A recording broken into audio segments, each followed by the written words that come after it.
tutti carissimi Pharaon, bentornati in questa nuova puntata di Pharaon. Oggi andiamo a completare l'altra mappa che non siamo riusciti a fare l'ultima volta, ovvero Buhen.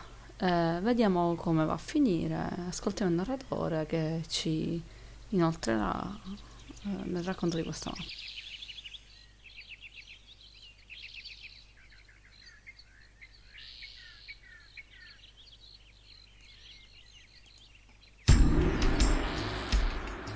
Il nostro nuovo faraone, Snofru, intende fare in modo che la propria dinastia, la quarta, sia ricordata come la più grande di ogni tempo. Il faraone desidera espandere ulteriormente i confini verso sud. Ha dunque deciso di invadere la Nubia e di fondare una città fortificata a Buhen, oltre alla seconda cataratta del Nilo. Qui dovrà inoltre erigere un grande obelisco di granito perché sia chiaro che il territorio ora appartiene all'Egitto e al suo faraone. A sud non troverai granito, quindi dovrai importarlo da Abu. A Buhen incontrerai fieri ed esperti guerrieri nubiani che combatteranno fino alla morte per respingere l'invasore. Ma non disperare. Dopo anni di faticoso addestramento presso l'Accademia Militare, anche il nostro esercito è più che esperto. In più, i nostri ingegneri hanno ideato alcune strutture di difesa, come le torri, le mura e le guarnigioni fortificate. Tali strutture saranno fondamentali per tenere a bada l'esercito nubiano. Potrebbero inoltre occorrere delle navi da trasporto per facilitare lo spostamento dei soldati lungo il fiume. Verso nord abbiamo instaurato una relazione diplomatica con gli Encomi sull'isola di Cipro. Questa terra prende il nome dall'abbondanza di rame che ora potremo acquistare da loro. Comunque abbiamo da poco stabilito una comunità mineraria a Serabit Kadim, nelle terre del Sinai.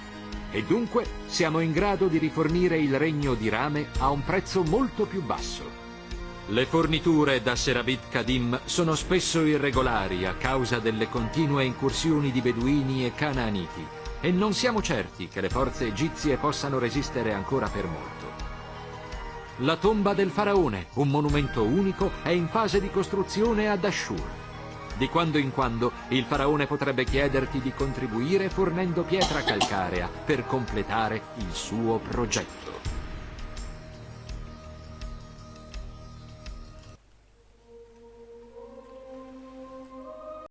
Cosa possiamo dire di questa mappa? Questa mappa è abbastanza grande, allora la difficoltà della mappa sta ovviamente come al solito nella sussistenza, ma in questo caso il vero problema è che bisogna immediatamente sfruttare i giacimenti di oro presenti nel lato sinistro della mappa e che è incastrata praticamente tra delle catene montuose. L'unico modo per arrivare alla sinistra della mappa, però verso il basso, praticamente utilizzare appunto le navi per poter andare prima in una sponda e poi andare nell'altra. Allora, inizialmente io ho iniziato come al solito, diciamo, a costruire le fondamenta di questa cittadina e mi sono resa conto quasi subito che praticamente le uniche cose che possiamo esportare più velocemente e più facilmente sono il calcare e ovviamente il giacimento di oro è imprescindibile per poter fare in modo che la cittadina nei primi momenti abbia la sussistenza, costruire un paio di fattorie dedicate ai ceci per poter nutrire i nostri cittadini, ma anche e soprattutto coltivazione e fattoria di orzo per poter fare la birra. Questo perché l'orzo è un bene che può essere acquistato dalle altre città, che viene praticamente acquistato a modico prezzo, però a una quantità esosa, perché più di una cittadina chiederà l'orzo. Di conseguenza, questa cosa ci permette, anche se non abbiamo ancora le distillerie, di poterlo vendere. Quindi la triade è oro, eh, ehm, oro, orzo e calcare. Una volta fatto in modo che la cittadina sia abbastanza grande da poter utilizzare il porto, mi raccomando, piazzare il porto in una posizione appunto centrale dove lo sto piazzando io, in modo tale che possa funzionare, perché in alternativa, se piazzato troppo in alto, potrebbe non dare i propri frutti. E quindi di conseguenza io ho utilizzato, cioè come al solito ho sfruttato i templi per poter abbellire il più possibile la nostra cittadina. E un altro aspetto molto importante: bisogna quasi immediatamente costruire dei centri di reclutamento, perché all'incirca dopo il quinto anno, quindi quasi subito, subiremo l'attacco praticamente di questi nemici danubiani, questi popoli danubiani. Quindi bisogna immediatamente, appena le entrate sono diciamo così equiparate, riusciamo a risparmiare almeno 1000 debit al mese slash all'anno, costa immediatamente un centro di quotamento, anche perché il costo esoso è di 2000 debit, quindi bisogna comunque avere un pochettino soldi in saccoccia. Sono stato per molto tempo praticamente sull'equilibrio tra non avere soldi e poi aver riempito le tasse delle tasche dei cittadini, grazie alle tasse, grazie a loro, quindi bisogna stare un pochettino attenti. L'altra sponda del fiume in realtà all'inizio non è che serve più di tanto, servirà poi in seconda battuta per poter utilizzare i campi che sono al di là della cementata di montagne, e anche per poter utilizzare appunto l'altro piccolo giacimento di rame, e poter fare più coltivazioni, quindi orzo diciamo a manetta, direi. Ok. Troppo sono raffreddata e continuo con questa cavolo di tosse, vabbè, lasciamo stare. Questa mappa mi ha preso un pochettino, perché l'ho dovuta fare anzi una volta sola in questo caso, perché non è così particolarmente difficile. Poi un'altra cosa molto importante è che dall'altra parte del fiume c'è praticamente la carne, che è un bene di sussistenza che non costa, appunto fattorie eccetera eccetera, quindi è continuo, un flusso continuo. Bisogna farle abbastanza per poter avere un introito di carne sufficiente per poter nutrire i nostri cittadini.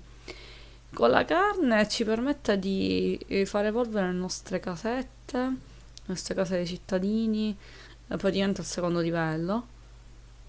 Qua ho fatto, stavo facendo un paio di errori, ma veramente sono riuscito a utilizzare il massimo dello spazio disponibile sul letto del fiume per quanto possibile. E poi l'altro obiettivo di mappa, allora, è stato più difficile fare la prosperità praticamente, un po' di istruzione, perché bisogna avere appunto abbastanza soldi per poter fare in modo di avere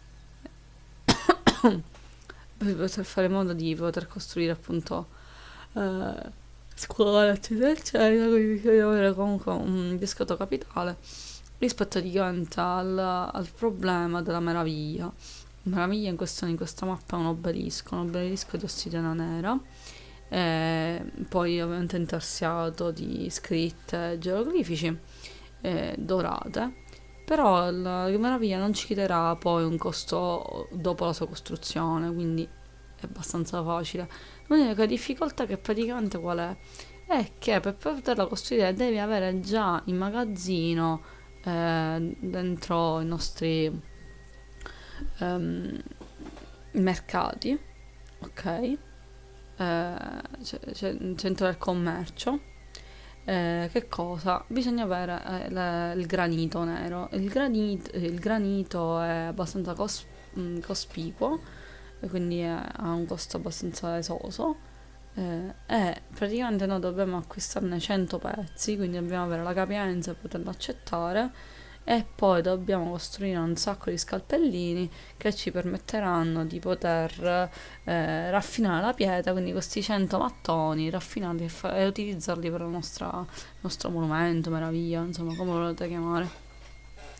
Per quanto non metteremo che saranno 100 i graniti che devono essere praticamente inseriti, ed è proprio una richiesta che noi dovremmo fare in modo specifico, perché fare l'acquisto per quanto ne abbiamo di bisogno non sarà sufficiente, cioè non servirà a niente, perché dobbiamo averlo prima della costruzione.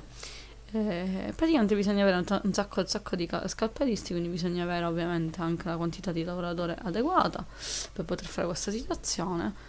E questa cosa ci perderà anzi pochissimo tempo, e poi vabbè, oltre ovviamente i campi da lavoro, qualche campo da lavoro, poi bisognerà anche avere ehm, vabbè, c'è l'altra struttura praticamente, oltre ai scalpellini, c'è praticamente quelli che fanno le strutture fatte di legno, insomma, quelli che fanno gli appalti, come vogliamo chiamarli in italiano, insomma. Eh, Questo praticamente ci serviranno almeno 2 o 3, perché per la costruzione praticamente del nostro obelisco, che prima sarà in granito grezzo, che poi granito ossidiano in realtà, perché è nero. E poi praticamente avrà tutte le intestature e quindi sarà completato completamente il monumento. Detto questo, ovviamente bisogna combattere con tutti. Bisogna anche bisogna anche creare almeno una volta l'approdo della nave commerciale per poter mandare. A me è successo una sola richiesta, potrebbero esserci di più all'inizio. Questo perché io me lo sono tenuto un pochettino per lungo e non l'ho fatto subito, anche perché pensavo che non ce ne fosse di bisogno. Praticamente cosa succede? Ti chiederà almeno una volta di mandare un gruppo delle tue truppe verso queste cittadine che hanno di bisogno, con cui tu stai commerciando. Nell'eventuale perdita non si perde praticamente il commercio, ma ovviamente i prezzi variano, quindi saranno all'acquisto più dispendiosi e alla vendita meno proficui. E quindi eccoci qui. Insomma, bisogna ovviamente costruire un bel po' di distillerie, veramente tante. Bisogna ovviamente anche accontentare le richieste dei regnanti vicini. Ci chiederà molte volte granito, ci chiederà a volte birra, un po' più raro, e poi ci chiederà soprattutto orzo. Lo step dell'orzo e della birra è un pochettino più rompiscatola, perché ovviamente i cittadini ne fanno consumo, e quindi bisogna avere una grossa e grassa quantità di birra, di orzo, per poter soddisfare appunto la domanda dei regnanti vicini, della cittadina vicina.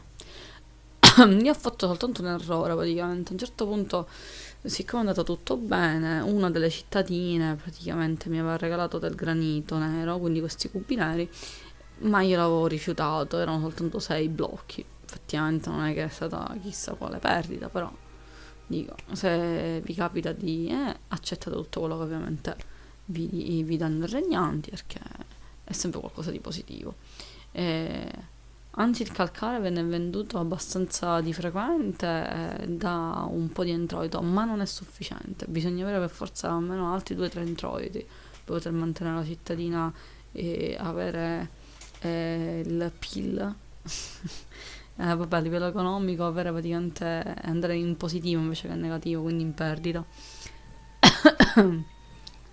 Sarebbe il PIL, però vabbè, lasciamo stare i concetti economici che sono troppo complicati. Se basta seguire appunto quello che sto facendo io, anzi io sono riuscita praticamente a riempire quasi tutti gli spazi della mappa, effettivamente. Questo perché sono riuscita poi a un certo punto, perché avevo di bisogno, perché c'era il problema della cultura, dovevo fare un po' più di cultura, e quindi cosa ho fatto? Ho iniziato verso la fine, visto che già l'obelisco avevo costruito tutto il resto. Praticamente ho costruito una quantità immane di fabbriche, soprattutto di fabbriche che utilizzano il lino, quindi i tappeti, e poi anche le fabbriche che fanno i papiri, quindi quelle che utilizzano le canne da papiro per fare i papiri, perché mi serviva ovviamente per la questione dell'istruzione, quindi la scuola, Non ho fatto le biblioteche perché ogni volta è complicato farle, non c'è motivo, a meno che non è una richiesta proprio del gioco. O hai la quantità giusta, ma difficile, visto e considerato che comunque questi stessi beni, quindi i tappeti, ehm, eh, i papiri possono essere poi venduti a buon prezzo, quindi la nostra economia sale, schizza alle stelle, fortunatamente. Sono arrivata addirittura anche al punto a nutrire tutti i cittadini con ehm, grano che lo vendono, quindi è acquistabile da altre cittadine, e poi anche il pesce avevo comprato verso la fine perché giustamente la prosperità doveva essere più alta e quindi significava case, case più belle, mettere monumenti, eccetera eccetera eccetera. Maledizione, questa cavolo di ossa. Comunque, allora, quindi appunto, devi mandare le truppe perché si deve fare questa situazione, sta arrivando il combattimento, quindi bisogna appunto creare una nave commerciale per poter mandare le nostre truppe, altrimenti appunto sta cittadina detona, e poi va a manetta appunto quelli che cacciano gli struzzi per poterci dare la carne. Ma proprio ammanettissimo.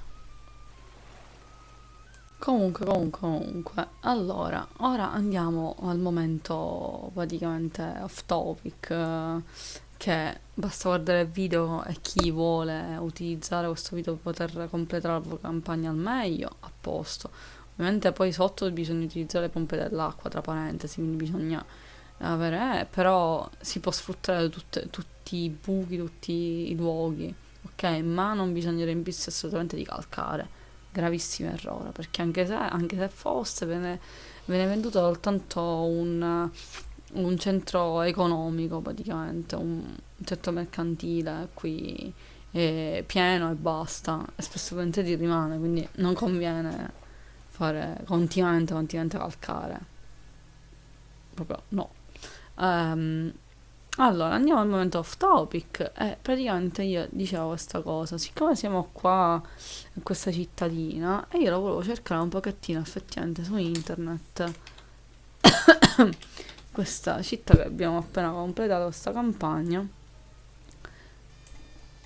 si chiama Puhen, e facciamo un po' di momento history.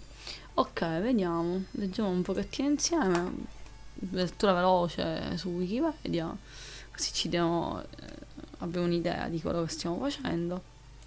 Allora, quindi, Buhen è un insediamento dell'antico Egitto situato lungo il Nilo sotto la seconda cateratta.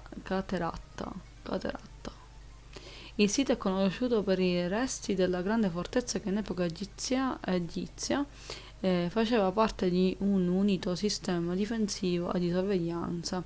Il complesso era composto da 13 roccaforti tra Elefantina e Semna, posto lungo il fiume a presidio delle vie di comunicazione fluviale e terrestri con la Nubia. Ok, quindi dice che praticamente le fortezze del sud, la struttura della sua veste definitiva dovrebbe risalire al 1860 durante il regno di Sesostri III, sovrano della XII dinastia. Ancora prima che furono il nonno Amenemhat II e il padre Sesostri secondo hanno iniziato la costruzione di roccaforti nella regione. Ok, effettivamente nella mappa mi è presentato questa catena montuosa e c'era effettivamente la possibilità di fare le mura, i roccaforti, eccetera, eccetera, che io non l'ho fatto perché mi serviva spazio per poter fare la costruzione. Anzi, un'altra cosa molto importante c'è, a parte il fatto che mi è spuntato tipo attenzione perché perdevo soldi, che la gente a un certo punto è cominciata a impazzire e voleva fregare soldi a destra e a manca, senza alcuna motivazione logica, se non il fatto che non avevo abbastanza poliziotti per una questione di ho bisogno di più personale, ecco. Insomma, è stato ho fatto per fine il tempio di Ptah.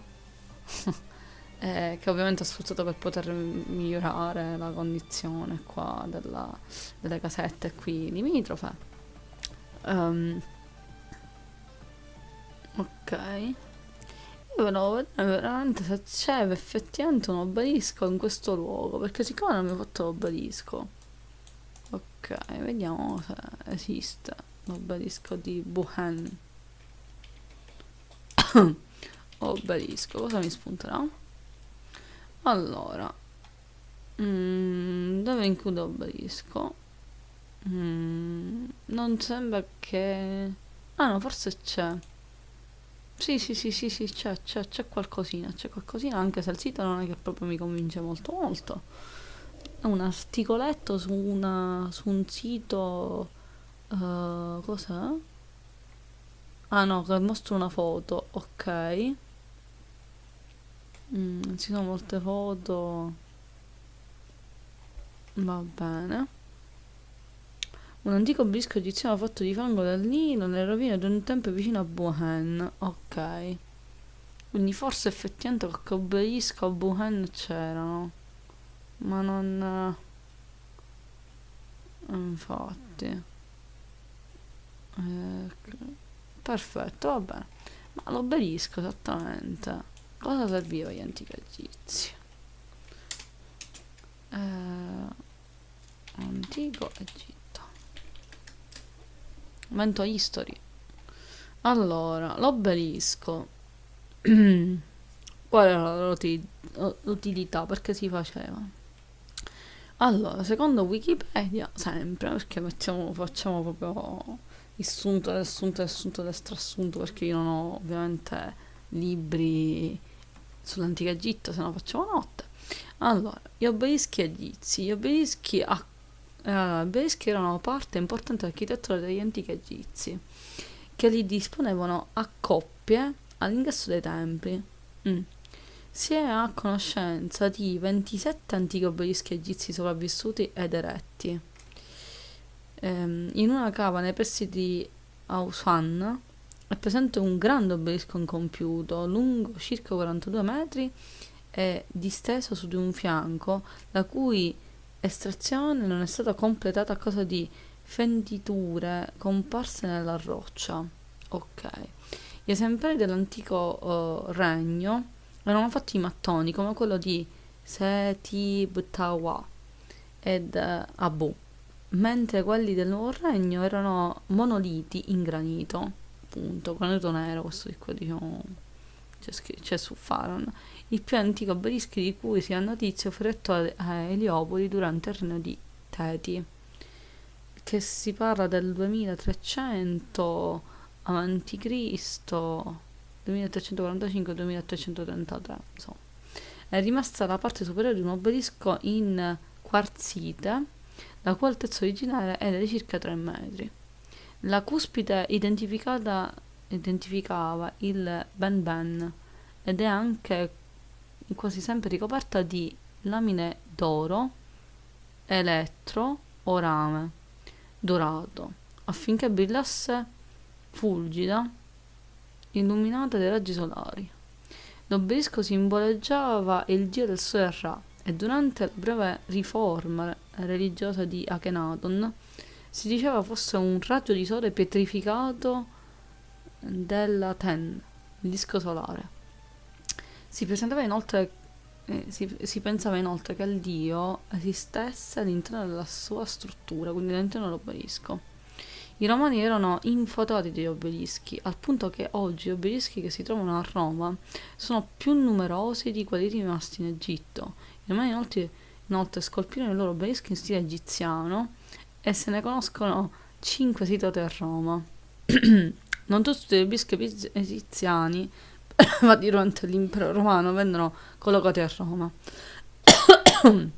Una menzione deve essere fatta a Erode il Grande, che imitò i suoi patroni romani e innalzò un obelisco egizio in granito rosso nell'ippodromo della sua nuova grande città, ovvero Cesarea, nella Palestina settentrionale.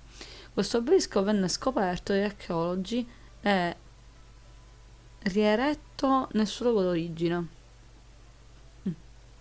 A Costantinopoli nel 390 l'imperatore Teodosio I fece trasportare un obelisco, originariamente eretto a Tutmos III, per porlo nell'ippodromo di Costantinopoli, su una base appositamente costruita, dove resistette a crociati turchi e ottomani e dove si trova ancora oggi, nella piazza dell'ippodromo della modesta Istanbul.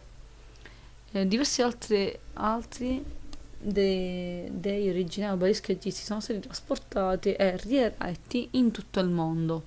Gli esempi più noti al di fuori di quelli romani sono la coppia dei cosiddetti aghi di Cleopatra a Londra e a New York e l'obelisco di Luxor in Plaza Concerde, in Plaza della Concerda a Parigi. Sono noti 29 antichi obelischi egiziani, dei quali 15 si trovano in Italia. Ok, si sono rubati gli obelischi, molto, molto simpatici. Vabbè, ok, vabbè, ci sono delle citazioni che proprio evito anche di farne menzione io. Comunque, molto molto interessante. Quindi, praticamente, questi obelischi sono stati fregati in giro per il mondo. Cioè, sono stati fregati in Egitto e poi riposizionati in giro per il mondo così a caso perché sono belli. Allora, dai, ce li freghiamo, ce li freghiamo.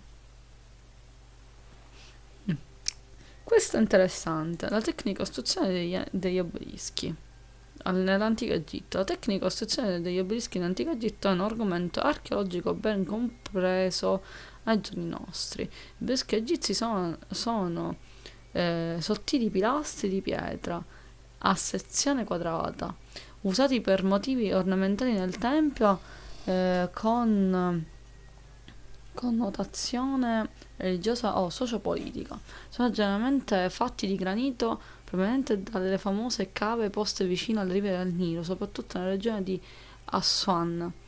Una cava di questa zona, la cava più a nord, che oggi è un museo all'aperto, si trova il famoso obelisco incompiuto, quello che abbiamo fatto pensare prima.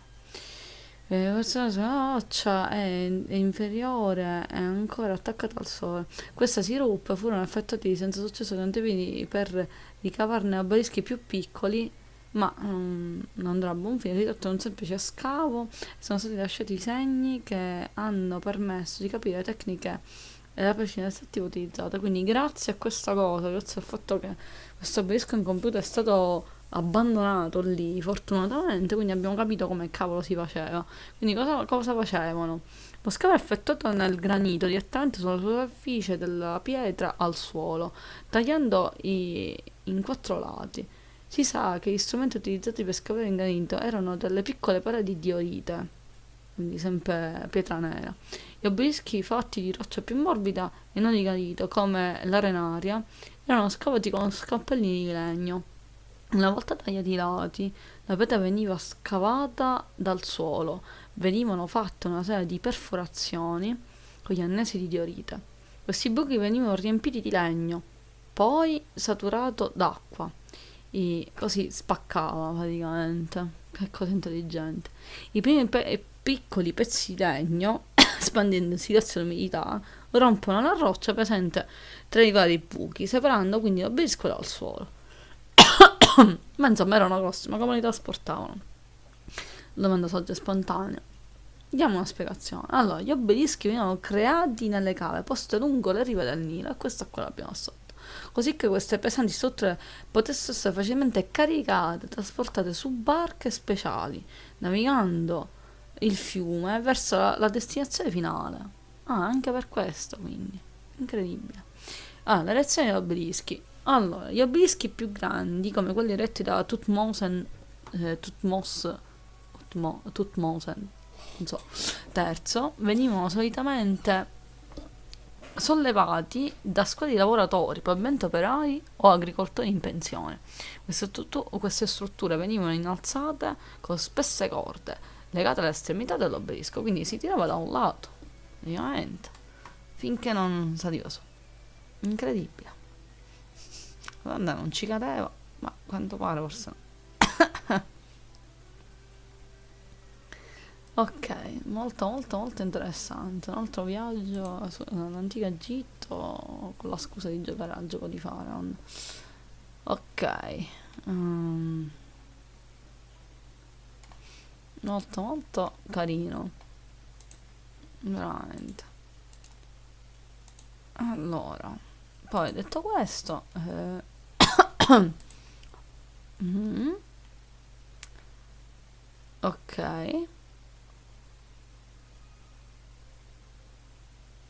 beh vabbè poi ci sono tipo commenti se uno cerca un pochettino, però il vero simbolo dell'obelisco è praticamente questo simbolo del sole.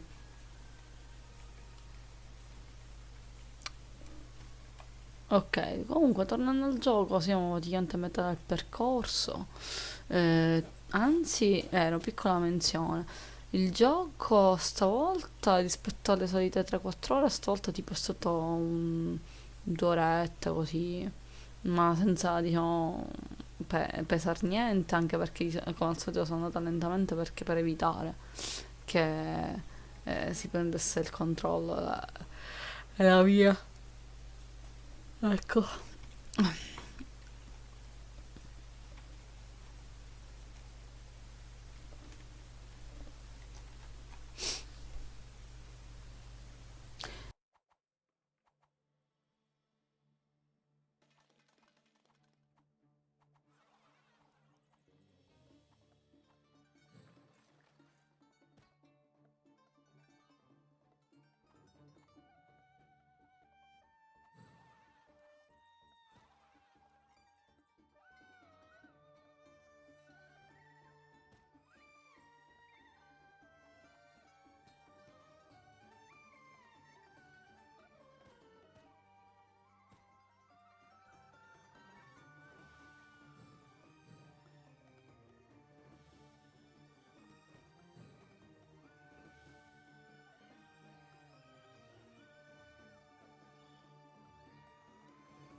Facciamo un piccolo salto veloce, ricommentiamo da qui praticamente, già siamo a più di 30 minuti, siamo riusciti a completare tutte le richieste e già siamo andati praticamente sulla sponda, diciamo, circondata dalle rocce di eh, Wuhan.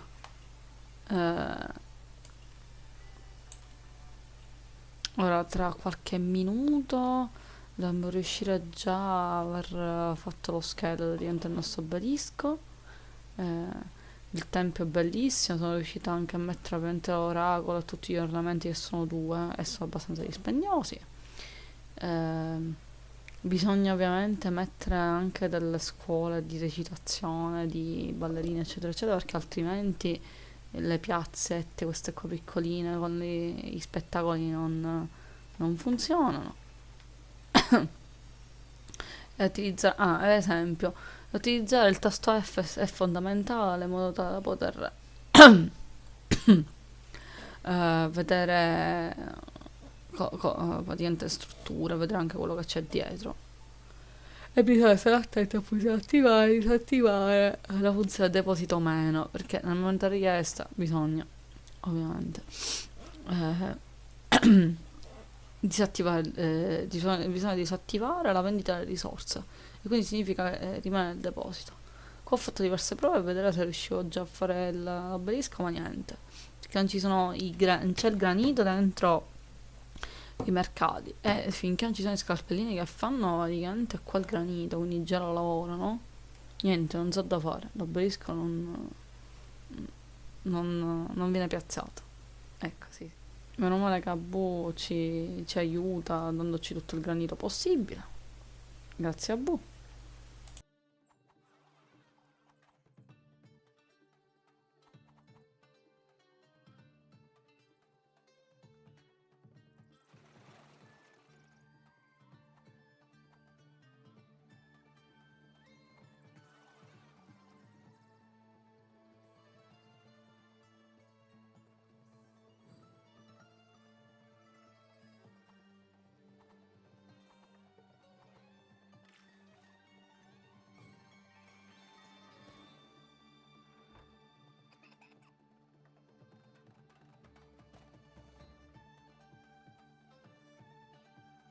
Mi sono resa conto di come praticamente ci sono state più pestilenze qui praticamente che in tutto il Medioevo della storia umana. Ma vabbè, pazienza.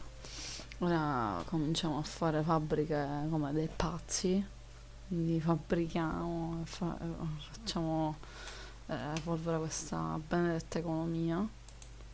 Anche se bisogna dire che in realtà nella vita vera, ok, questo soltanto risorse, non so quanto è conveniente a livello di finalità, questo perché fino a qualche giorno fa, e questo è un penso che comunque concordo, per quanto sì, ok, l'umanità, la stirpe umana, la razza umana, come la vogliamo chiamare, eh, decide di espandere e quindi fare figli, fare città, eccetera, eccetera.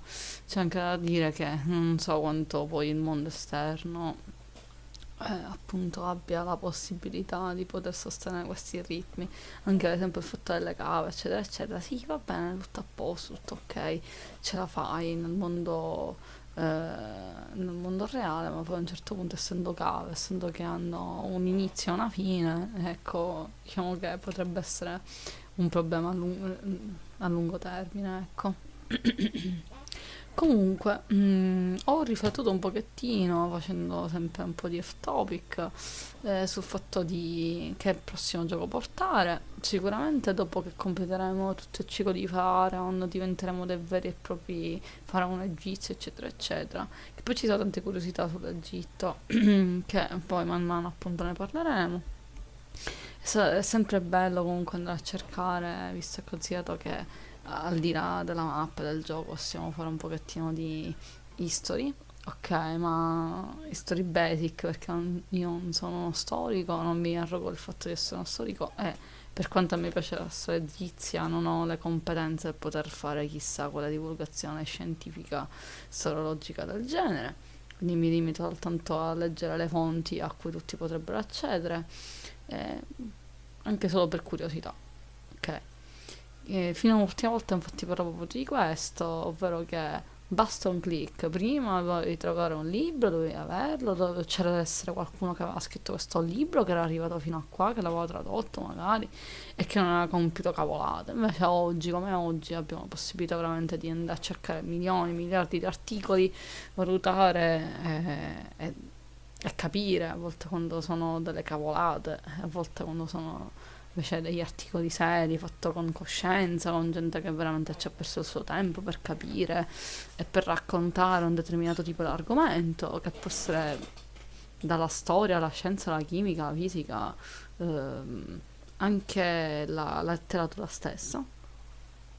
E quindi io ho preso Wikipedia perché diciamo che è quello dove ci sbattono tutti, dove c'è assunto è assuntissimo, ok, ma non penso di avere anche la competenza e l'amicizia di poter parlare con un Alessandro Barbero praticamente di queste zone storiche, eccetera, eccetera.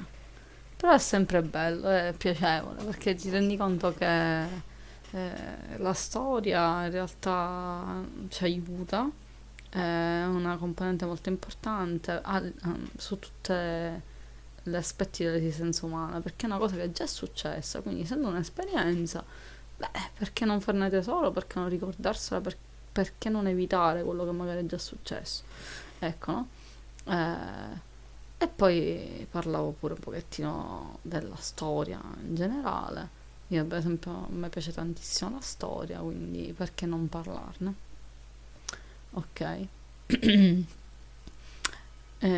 Sono sempre piacevolmente tipo stupita sia del fatto dei pupini, che ogni volta tu schiacci i personaggetti, ti parlano, ma anche il fatto che le navi, tutte cose sono fatte veramente molto molto bene, contando che in realtà è un gioco che è stato rifatto, ok, che si parla appunto degli anni 90, mi sembra che era Pharaon, ok.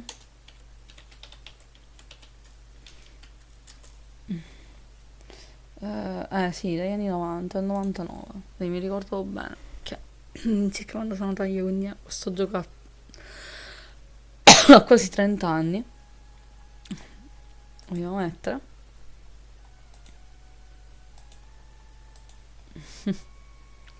e niente, poi ci vediamo.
Ok, piccola balza davanti e tasto permettendo, siamo quasi alla fine, mancano le ultime decine di minuti per completare completamente la mappa.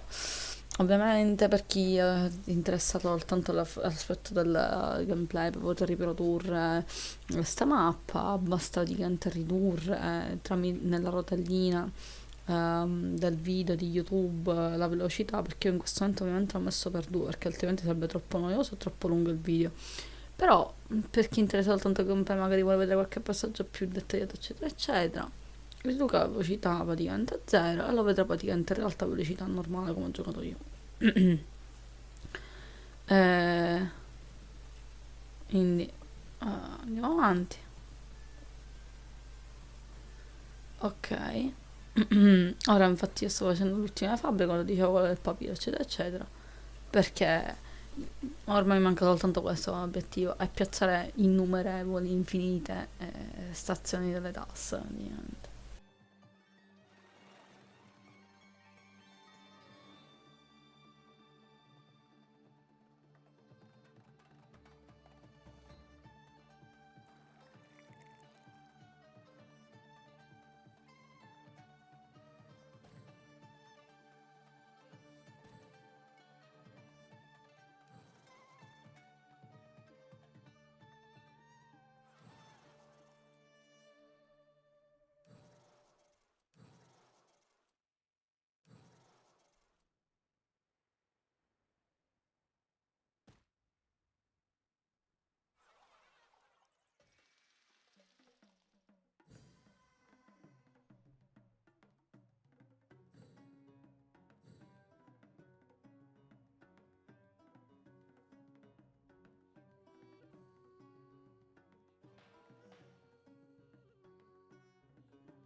Ok ragazzi, manca poco alla scadere di questo anno, sì, dobbiamo raggiungere finalmente il nostro obiettivo a livello di prosperità e tutto il resto, perché praticamente il conteggio della prosperità è praticamente annuale, vabbè, ma all'incirca quasi tutte queste cose. Ogni anno poi si aggiorna. Ogni anno del gioco ovviamente. Ma vabbè, lo specifichiamo lo stesso così, tanto per passarci il tempo. Comunque, come già detto, mappa eccezionale, molto molto facile, effettivamente rispetto a quella di Dashur questa è una bazzecola, per quanto il territorio non sia particolarmente piccolo, ma è effettivamente più facile, a parte le battute iniziali un attimo per capire come gestire l'economia e su cosa puntare inizialmente, quello è sempre il primo dubbio di ogni partita su Faro, cioè cosa devo vendere per prima cosa, in quante quantità praticamente le barche mercantili arrivano a farmi un salutino. Eh, ok, siamo a dicembre, sta scattare l'anno, 3, 2, 1, ok, siamo a gennaio, va bene. Allora, ok, allora la scadere di gennaio, il mese, sì. Sì, sì, la scadere di gennaio praticamente. Il febbraio del 2561 a.C. Bohem è stata completata definitivamente. Ok.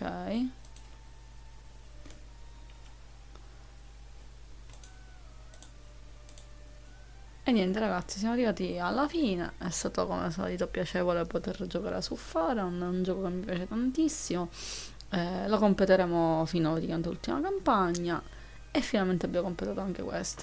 Detto questo ci vediamo alla prossima puntata. Ciao!